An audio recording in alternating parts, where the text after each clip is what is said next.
My friends, today we begin a journey that will transform your relationships, both personal and professional. Let me share with you 3 fundamental principles that I have discovered through decades of studying human nature. Our first principle is perhaps the most important. If you want honey, do not kick over the beehive.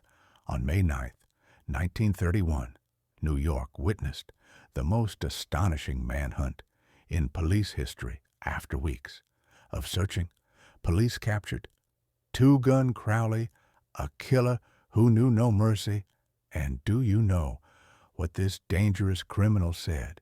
When they seized him, he declared, "Under my coat beats a weary but kind heart that would harm no one."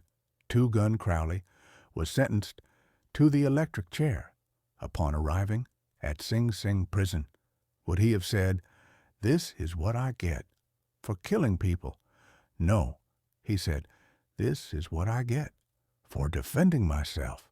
Here lies the crucial point. America's most dangerous criminal did not blame himself for anything. Now, consider what happens in ordinary life. John Wanamaker, the famous merchant, once confessed, "I realized 30 years ago that it was foolish to scold anybody. I have enough troubles overcoming my own limitations." When dealing with people, remember, we are not dealing with creatures of logic. We are dealing with creatures of emotion, creatures bristling with prejudices and motivated by pride and vanity. Criticism is a dangerous spark that can cause an explosion in the powder magazine of pride. Bitter criticism almost always proves futile because it puts people on the defensive and makes them strive to justify themselves. Let me share a modern example. Sarah, a project manager I coached, constantly criticized her team's work. She would point out every flaw, every mistake, every imperfection. Her team became so focused on avoiding errors that their creativity completely vanished. Then Sarah tried a simple experiment for 30 days. She would replace every criticism with specific, genuine praise. The first week was challenging, very challenging, but by the third week, something remarkable happened. Her team began volunteering innovative ideas. One designer told her, "I finally feel safe to suggest creative concepts." Their project success rate increased by 60%. This brings us to our second principle, the great secret of dealing with people. There is only one way to get anybody to do anything: make them want to do it. And the most powerful way to achieve this is through honest, sincere appreciation. I recall a factory in Pennsylvania where workers were producing poorly. The manager tried criticism, threats, penalties. Nothing worked. Then he gathered his team and said, "Gentlemen, I believe we can do better if we increase production by 15%. This month, we will all take an extra paid day off." The results were astonishing.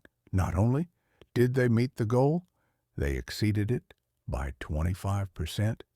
The manager discovered people respond to positive incentives far better than to criticism. Modern neuroscience confirms this principle. When we receive criticism, our brain's amygdala, the threat detection center, activates as if we are facing physical danger. This triggers defensive cognition. We stop processing information and start preparing defenses. Meanwhile, sincere praise activates the striatum, the brain's reward center. This not only feels good, but actually enhances learning and memory consolidation. So when you choose appreciation over criticism, You are not just being kind, you are working with human neurobiology, not against it. Now we come to our third principle.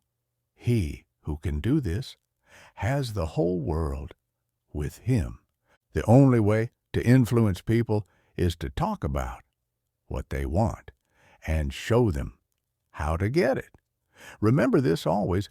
Everyone is primarily interested in themselves, not in you.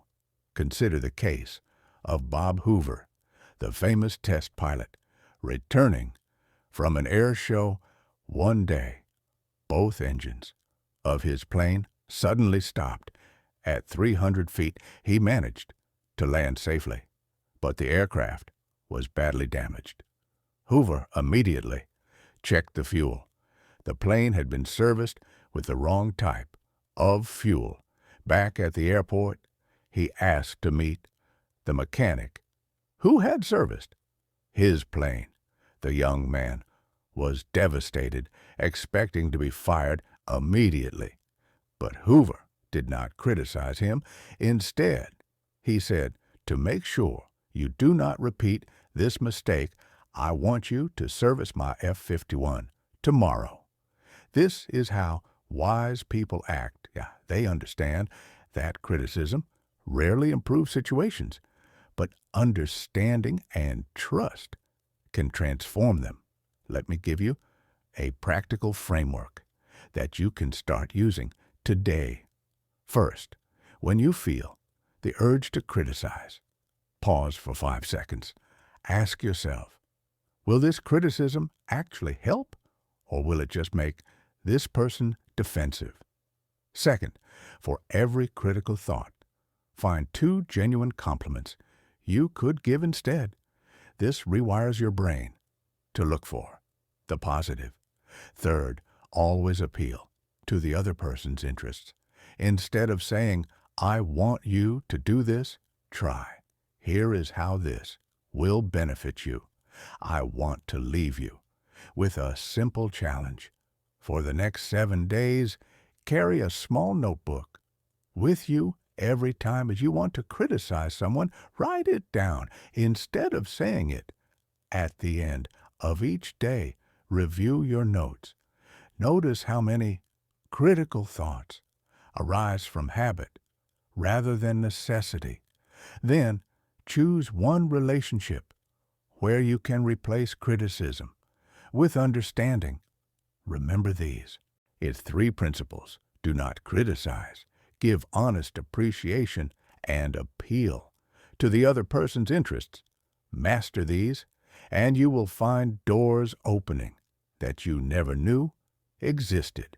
In our next video, we will explore how to make people like you immediately using 6 simple techniques. Until then, I challenge you, try just 1 day without criticism and observe what happens. You might be surprised at how much honey you can gather when you stop kicking over beehives